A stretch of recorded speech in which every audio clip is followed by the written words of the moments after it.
Sedomogbe Mauho Lo Holomilomi Dans Zipotwe Jaife Sedomogbe Mauho Flagbeji Do Fonpeme Azakwato nuku enego nukwasun kwe afọwọkọ nuku ego tọngbe ọ efa debudo agunbatisi xevie denutọn tọnjiya mendaxɔ xɔtehu eyite tɔmenumi.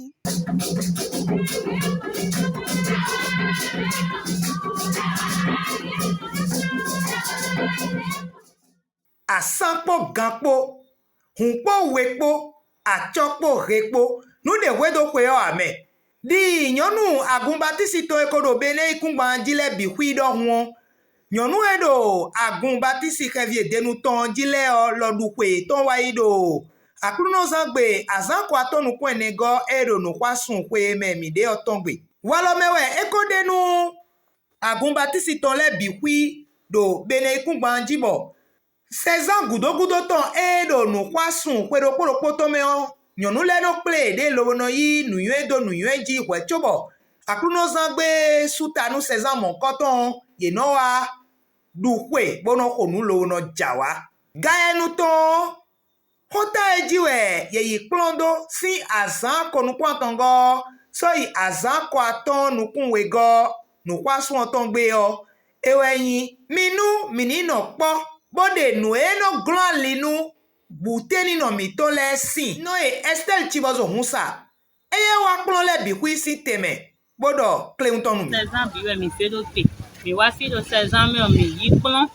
teme le e kplon mi do de mi amo kon to mi ton e na dije bo na lido e kplon mi do nu mo ko ton ji mi yi kplon do de mi na bro gon bon didi mi ton na le jinja yin do kristo mi kplon do nu mo ko ton ji de mi na wa nu bon na se afodo kristo si afodo me o mi kplon do nu mo ko ton ji de su bo egbe o mi wa na fi bo jawa bo nu mo ko ton e vivi nu mi de su mi ka tun do kristo lo e isusu bo jawa do sakwe to ma dije dino sakwe to me do kwe osi dome o ndudu ma o tongon kwe a le gbo plato ma o le ajavun ewe na ndudu gbigbo meton togun ma o ton do won tome o ewa do titi me do le nugbo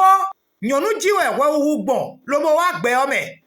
lo wenu e ma o kalevodo fenalinu wewu egbon Jesu ji o le nyonu jiwe e kalevo gbon leji de sunde kunka sepo mali chobonu e Jesu si homoto enegudo le gbo plato e wa pagbe nu nyonu le nu azo eton e ye no ko wa do agonji le biwi wechobo anyi gbe won sedo e bodo le no vi eton hoton ye to po memogbo eton e ma pe kwe o si teme ulobo wa do ga enu ale o eni tepon lobo do ma o ko nu ye bonu ye lo ni siku tun ma o bonu kwedi o me o ye na siku wa nu mo koton si teme mi ka tun le bo chi oglawa o ati we ikusi no e odre kanklo to imi eweyin gana o e pate do nyonu le si gbetanu do agun jie do fio mi do mama le sin pe buwe po mo konton de inu dudu pe o me bi pa o buwe mi de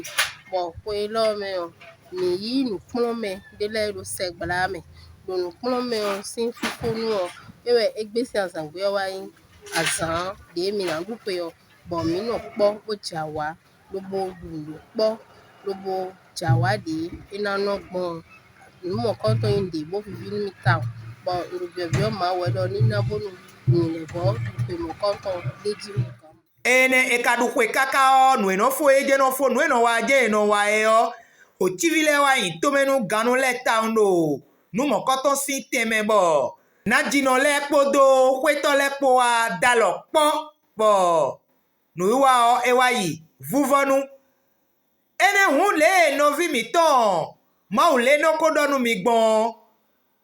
mi ma do po no le ajanu gba kho lo so gaso slome ache e ikoja gbe